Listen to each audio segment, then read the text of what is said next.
여러분, 이번 주에 혹시 홈플러스 다녀오신 분 계신가요? 아마 많으실 텐데요. 그런데 말이죠, 우리한테 이렇게나 익숙한 대형마트가 지금 거의 무너지기 직전이라면 믿으시겠어요? 대체 무슨 일이 있었던 걸까요? 오늘 그 거대한 돈의 흐름 뒤에 숨겨진 미스터리를 한번 파헤쳐 보겠습니다.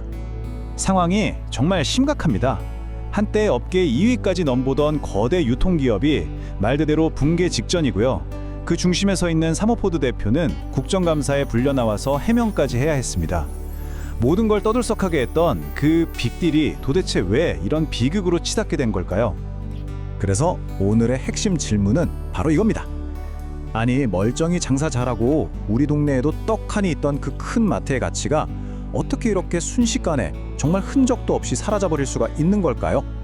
이건 단순한 경영 실패, 그 이상의 이야기가 숨어 있다는 뜻이겠죠. 4조 원. 네, 4조 원입니다. 이게 어느 정도냐면 웬만한 대기업 하나를 그냥 살 수 있는 어마어마한 돈이에요. 바로 이 돈이 MBK 파트너스가 홈플러스를 인수한 지 딱 6년 만에 회사 장부에서 그냥 증발해버렸습니다.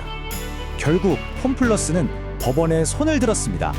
이 기업 회생 절차라는 게 뭐냐면 아주 쉽게 말해서 저희 힘만으로는 도저히 빚을 못 갚겠으니 법원이 좀 도와주세요 하고 사실상 백기를 드는 거예요. 생존을 위한 정말 마지막 카드까지 꺼내든 셈이죠. 자, 그럼 도대체 어디서부터 잘못된 건지 시간을 한번 2015년으로 되돌려 보겠습니다. 모든 이야기의 시작점이죠. 당시에 대한민국 유통업계 역사상 가장 큰 규모, 무려 7조 2천억 원짜리 인수합병이 발표되면서 시장에 모든 관심이 집중됐거든요. 바로 이 거대한 도박이 어떻게 설계되었는지 우리가 이걸 자세히 들여다봐야 합니다. 자, 여기서 진짜 중요한 개념이 하나 나와요. 바로 차입 매수. 영어로는 LBO라고 하는데요. 말이 좀 어렵죠? 근데 원리는 생각보다 간단해요. 예를 들어 제가 10억짜리 건물을 사고 싶어요. 근데 가진 돈은 3억밖에 없는 거죠. 그럼 나머지 7억은 어떻게 하냐? 은행에서 빌리는데 여기서 핵심, 담보를 제 다른 재산이 아니라 바로 지금 제가 사려는 그 10억짜리 건물 자체로 잡는 거예요. 그리고 나선 그 건물에서 나오는 월세로 빌린 돈의 이자랑 원금을 갚아 나가는 거죠. 어때요? 그러니까 건물이 자기 몸값을 스스로 벌어서 갚게 만드는 아주 기가 막힌 기술인 셈입니다. 바로 이 LBO 방식이 홈플러스 인수에 그대로 쓰였습니다. 이걸 보세요. 전체 인수가 7조 2천억 원 중에 MBK가 자기 돈을 쓴 건 35% 정도뿐이에요. 그럼 나머지 65%, 무려 4조 7천억 원은 뭐였을까요? 전부 빚이었던 거죠.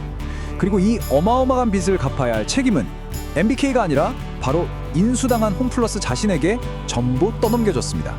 자, 이제 홈플러스는 태어나자마자 4조 7천억 원이라는 엄청난 빚더미에 올라앉은 거예요. 당장 이자부터 내야 하니까 현금이 급했겠죠. 그래서 MBK는 아주 빠르면서도 또 굉장히 논란이 많은 방법을 쓰게 됩니다. 그게 바로 Sale and Leaseback 전략입니다. 우리말로는 매각후 재임차라고 하는데요. 방법은 아주 간단합니다. 첫째, 홈플러스가 가진 매장 중에 목이 제일 좋은 알짜배기 부동산들만 싹 골라내요. 둘째, 이걸 다른 투자자한테 팔아서 일단 큰 현금을 손에 쥡니다.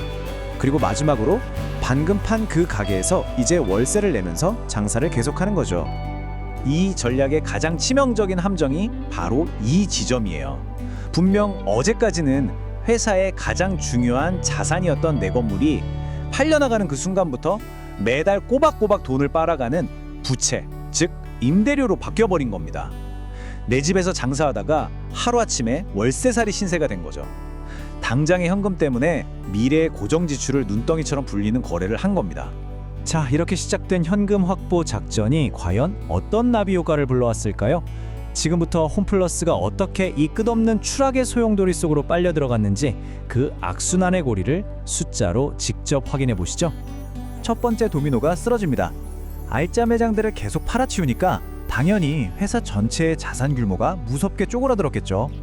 2018년에 12조가 훌쩍 넘던 자산이 불과 6년 만에 8조 원대로 그냥 주저앉아버렸습니다. 아까 말씀드린 사라진 4조 원이 바로 이거예요. 두 번째 도미노가 이어서 쓰러집니다.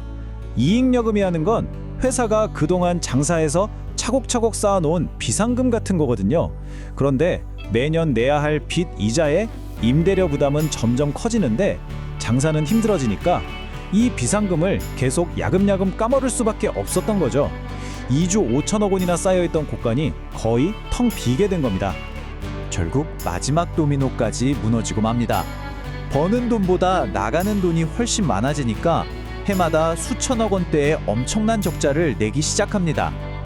2022년, 2023년 이 연속으로 기록된 적자 규모를 좀 보세요.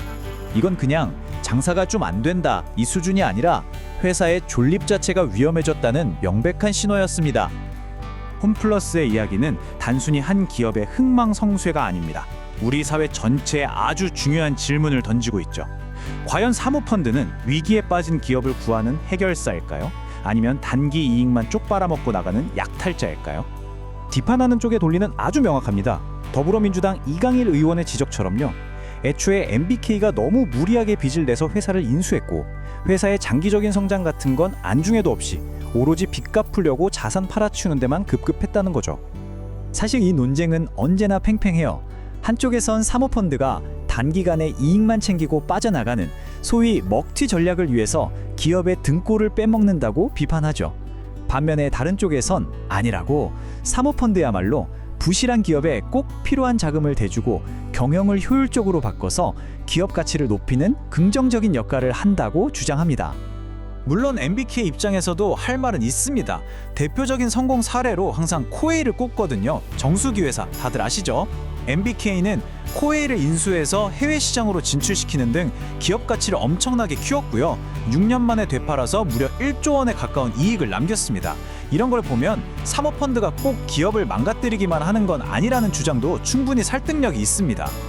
그런데 홈플러스의 위기를 전부 MBK 탓으로만 돌릴 수 있을까요?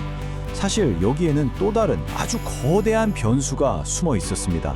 이건 뭐 LB오너, 사모펀드와는 전혀 상관없이 유통시장 전체를 뿌리째 뒤흔들고 있던 거대한 지각 변동이었죠. 바로 이 자료가 당시 상황을 아주 잘 보여주는데요. 사람들이 더 이상 대형마트에 가지 않고 쿠팡이나 마켓컬리 같은 온라인 쇼핑몰에서 장을 보기 시작한 겁니다. 거기다 요즘엔 알리, 테무 같은 중국 이커머스의 공습까지 정말 정신이 없죠. 그러니까 홈플러스는 안으로는 빚과 임대료 부담에 허덕이고 밖으로는 급변하는 시장 환경과 싸워야 하는 그야말로 이중고에 처했던 겁니다. 결국 홈플러스 사태는 우리에게 두 가지의 큰 질문을 던집니다. 첫째, 금융자본이 우리 생활과 아주 가까운 기업들을 인수하는 일이 점점 많아지는데 우리는 이걸 어떻게 봐야 할까? 그리고 둘째, 온라인 쇼핑이 모든 걸 삼키고 있는 이 시대에 우리가 어릴 적 비모님 손잡고 신나게 갔던 동네의 큰 마트들은 과연 살아남을 수 있을까? 어쩌면 홈플러스는 그 거대한 변화의 첫 번째 신호탄일지도 모릅니다.